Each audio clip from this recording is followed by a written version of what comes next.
जो जात जावेदानी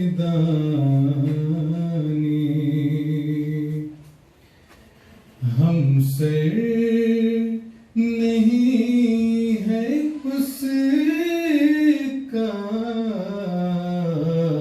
कोई न कोई सानी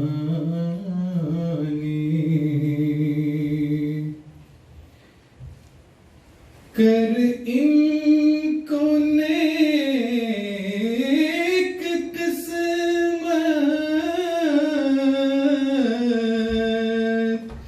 दे इनको दीनो दौलत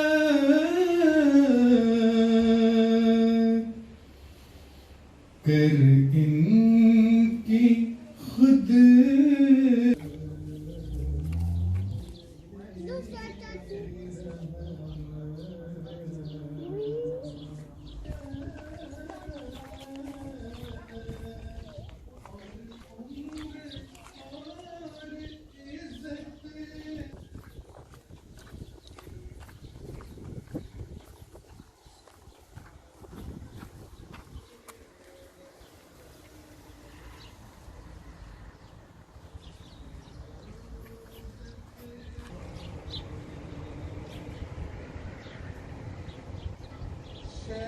शैतान से दूर रखियो